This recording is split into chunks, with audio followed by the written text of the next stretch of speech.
So you want to be a top dasher for DoorDash. Is it worth it? Is it not worth it? If you're interested in that topic, this is a video for you. My name is Pedro DoorDash Santiago with the RideShare Guy, and in today's video, we're going to talk about the Top Dasher program, the requirements, my opinion on it, and if it's worth your while or not. Let's get right into today's video.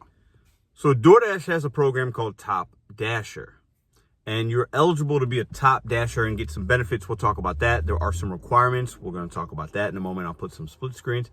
At the end of every month, if you meet these requirements the following month, so at the end of February, if I meet these, in March, you could be a Top Dasher in your area. Now, what does Top Dasher mean? So Top Dasher it's a program designed to have perks, but does it really have perks? We'll dissect that today. So you guys can make a better decision, see if it works for you. Try it out. Let us know in the comments if you've been a Top Dasher, your experience, all that good stuff. So you have to meet the following requirements to be eligible, okay? And you could be eligible 1 month and not eligible 1 month, the following month, based if these requirements change. So you got to be rated at least a 4.7. That's a customer rating. I think that's really easy to achieve. Mine right now is a 4.9. What's yours? Put it in the comments below. Your acceptance rate has to be at least 70%. That means you have to accept at least 70 out of the last 100 trips that DoorDash has sent you. Kind of high, right? But that number you could actually, in the first couple weeks, 3 weeks of the month, you can actually be 30, 40, 60%. And then the last week, like a lot of people do, is you take everything or whatever, and then you get it past 70% to end the month, and then you're good. Your completion rate has to be at least 95%. So that means the orders that you accept, you actually complete. So you can unassign 5 or so out of the last 100 if it's taking too long at the restaurant, things like that. But you got to be 95% completion rate, which is also pretty easy to do. You have to have at least 100 completed deliveries during the last month. So that means you can't just go out there and do 20 deliveries, be a Top Dash. You got to have at least 100. Okay, so 25 a week, not hard to do, even if you're part-time. And you got to have at least 200 lifetime deliveries. Those are the requirements. Really easy. Okay, let's talk about some of the perks. The biggest reason that most of you guys tell me and others, and that I hear in comments and on videos, and I get emails and all that stuff, the biggest reason somebody becomes a Top Dasher is because they want to dash now. Because maybe in their market, there's oversaturation, it's not that busy. And that really is truly, in my opinion, the only perk of being a Top Dasher that I could see.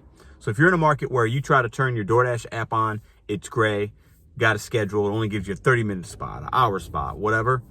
If you're a Top Dasher, you just hit dash now and you always get preference to those slots, which is a big deal in some markets. I think that's the one thing I think Top Dasher could be a benefit of, is that you can just dash now. Now, in my St. Louis market, I rarely, like extremely rarely have to schedule. I could dash now 99.9% of the time, but I'm very lucky. You have to find out what works for you in your market, okay? Another perk or benefit that they say, that DoorDash says on their website, is Top Dashers get preference for larger orders. You see my quotation, larger.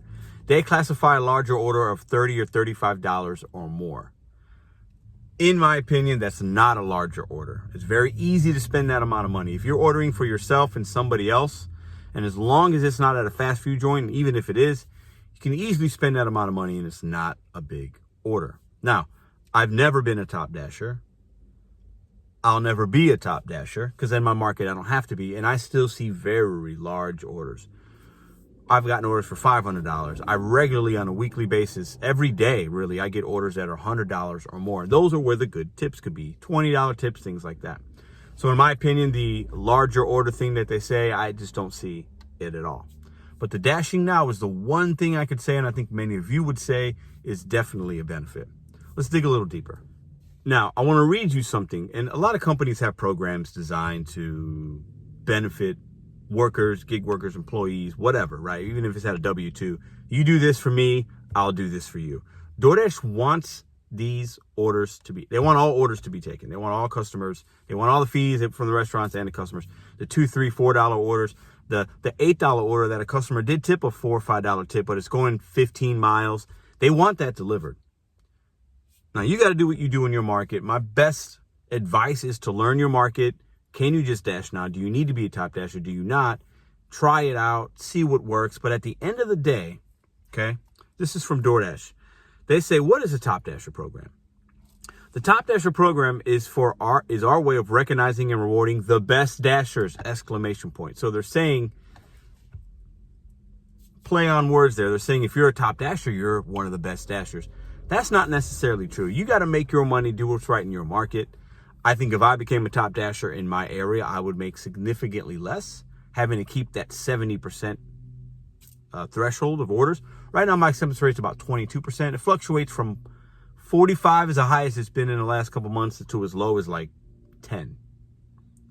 I am selective. Call me a cherry picker or whatever. I'm very lucky in my market. It's busy.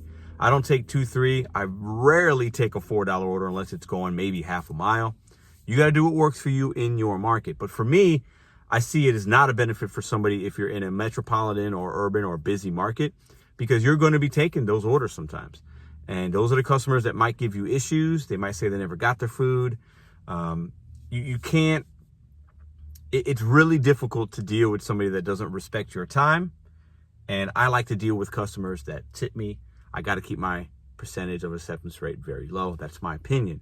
But like I said, it's very market specific. And I think there are some top dashers that can make good money. But I will say this, I'll challenge you with this one thing. Because I've heard both sides. I've heard people, I'm top dasher, I make good money. I feel like the orders are better than when I'm not. I've heard people say I was a top dasher, I didn't know any better. Now I'm not, and I'm making more money, more profitability. Because you can be a top dasher, take a lot of orders. You're going to get good ones, you're going to get bad ones. I don't think, in my opinion, the algorithm really cares what your acceptance rate is, and you can't be deactivated for acceptance rate. Mine's been very low, and if I'm close in a proximity to the restaurant, they're going to send me the order. But my challenge to top dashers out there, and leave a comment down below.